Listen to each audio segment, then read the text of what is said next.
Wi-Fi signal is for controlling the lights up front. Hey guys, welcome back to another video. Today I'm looking at this cool AT-AT that somebody filmed. I really like it. It's cool looking though. Look at it.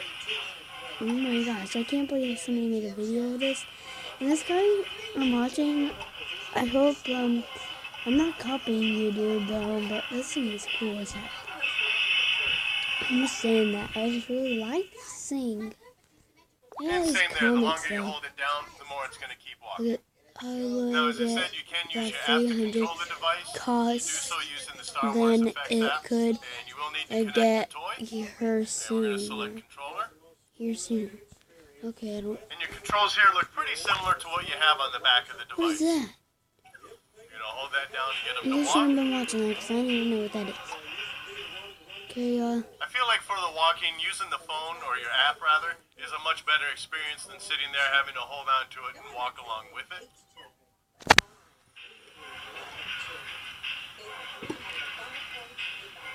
You got here for your lights, shooting your missile, and moving that head around.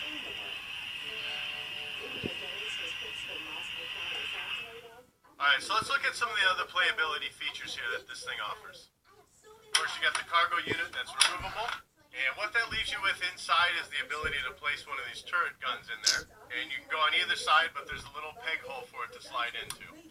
Now, the turret itself isn't that tall, and the opening is a little short. Thankfully, Hasbro made this so that the top would open up a little more, you can get your guy in, but also, via the instructions, it tells you that they've made a floor opening. And what that does is allow the figure to actually stand at a decent position with the turret. Why they couldn't have just made the vehicle bigger is beyond me, so that the figure would have, one, fit nicely inside without having to flip open the door, and even to be used properly with the turret without making a hole in the floor. And then we also have this cargo unit here. The sides open up, and you got your little zipline gun. But to use that zipline feature, the bottom slides into the peg hole here. That clips in at the top, and now your guy can go for a ride. And on this unit, you got various points that you can attach that zipline to. And then we also have these little holders in here for sliding in the driver's gun. Oh my god, guys, this is really cool. And now real quick, we'll take a look at those included figures. So first up, we're going to take a look at the AT-AT driver. Looks pretty much like the other troopers, you know, the Scarif Trooper Hover Tank Pilot. One thing I do wonder is the symbol on top of his helmet is the Imperial logo. That wouldn't be odd, except on the packaging, it does show the pilot having a different shaped red logo. I don't know what that logo would be, just pointing out that it's different on the figure. The articulation on this figure is that the head does swivel and tilt up and down just a little bit. Of course, you only have movement at the shoulders. Nothing at the arms, nothing at the wrists. This is not a Black Series figure. And then at the legs, it just bends at the hip. And because of the pouches here, Cool. you don't get a lot of bending. So he doesn't sit too comfortably up in the cockpit of the walker, but it sits just fine as I showed earlier. And the figure does come with a rifle. Next up, we do have Jyn in her Jedi outfit. Basic articulation here, the head does swivel and tilt around. It's on a little ball on top. Arm moves at the shoulders, and same with the legs. Weapon does come out and go in the holster. Basically, this is the figure that we received on the carded line for the Jedi outfit, where she came with a scarf. So here I've got that figure there, and really the only difference between these two, aside that she doesn't come with the scarf, is that the paint application, the colors vary a little bit.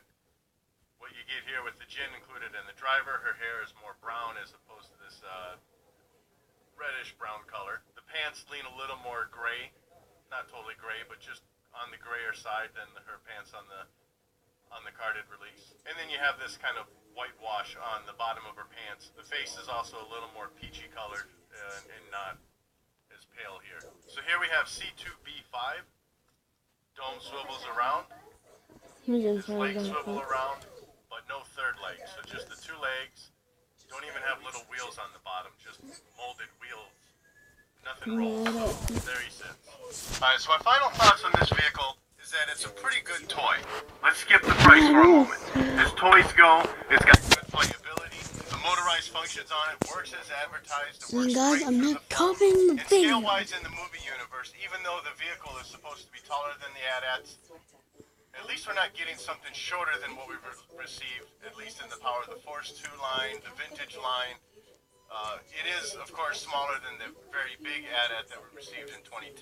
Adding the price back into this, when you're considering that this thing is on the shelves for $300, I would have loved for it to have been as big as what we got in 2010 and still have the motorized features.